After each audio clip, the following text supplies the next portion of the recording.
दोस्तों, यह संतोषी माँ की कथा का दूसरा पार्ट है। पहला पार्ट का लिंक हमने डिस्क्रिप्शन में दे दिया है। अगर आपको पहले पार्ट देखना है तो डिस्क्रिप्शन में जाकर देख सकते हैं। हमारे वीडियो को लाइक जरूर करें और अगर आप हमारे चैनल पर नए हैं तो हमारे चैनल को सब्सक्राइब। इधर उसकी पत्नी पर क्या बीती वह सुने। सास ससुर उसे दुख देने लगे। गृहस्थी का काम करवाकर उसे लकड़ी लेने जंगल में भेजते। इस बीच घर की रोटियों के आटे से जो भूसी निकलती उसकी रोटी बनाकर रख दी जाती और फूटे नारियल की नरेली में पानी दिया जाता। इस तरह दिन बीतते रहे। एक दिन वह जब जंगल में लकड़ी लेने जा रही थी तब उसे रास्ते में बहुत सी स्त्रियां संतोषी माता का व्रत करती दिखाई दी। यह वहां खड़ी होकर पूछने लगी, बहनों, यह तुम किस देवता का व्रत करती हो और इसके करने से क्या फल होता है? इस व्रत के करने की क्या विधि है? यदि तुम अपने इस व्रत का विधान मुझे समझाकर कहोगी तो मैं तुम्हारा बड़ा एहसान मानूंगी।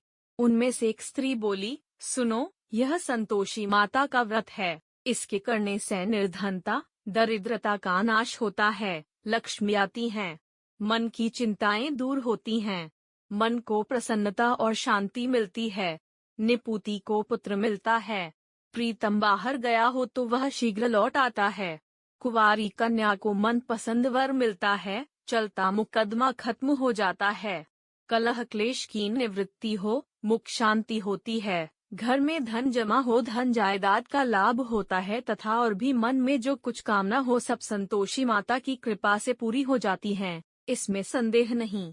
वह पूछने लगी, यह व्रत कैसे किया जाता है? यह भी बताओ तो बड़ी कृपा होगी।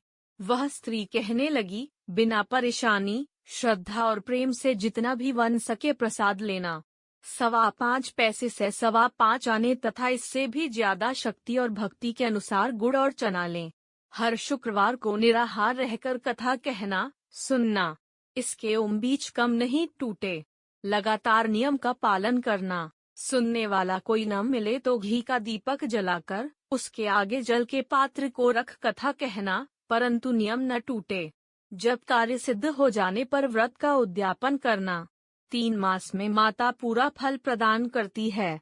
यदि किसी के ग्रह खोटे हैं भी तो माता 1 वर्ष में अवश्य उनको अनुकूल करती हैं। कार्य सिद्ध होने पर ही उद्यापन करना चाहिए, बीच में नहीं। उद्यापन में 2.5 सेर आटे का खाजा तथा इसी अनुसार खीर तथा चने का साग बनाना। 8 बच्चों को भोजन कराना। जहाँ तक मिले देवर, जेठ, भाई बंधु, कुटुंब के लड़के लेना, न मिले तो रिश्तेदारों और पड़ोसियों के लड़के बुलाना।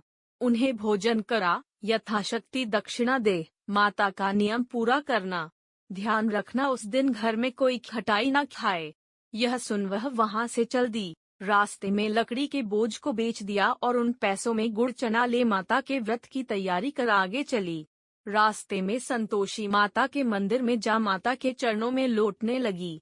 विनती करने लगी, माँ, मैं दीन हूँ, निपट मूर्ख हूँ, व्रत के नियम कुछ जानती नहीं, मैं बहुत दुखी हूँ। हे माता, मेरा दुख दूर कर, मैं तेरी शरण में हूँ।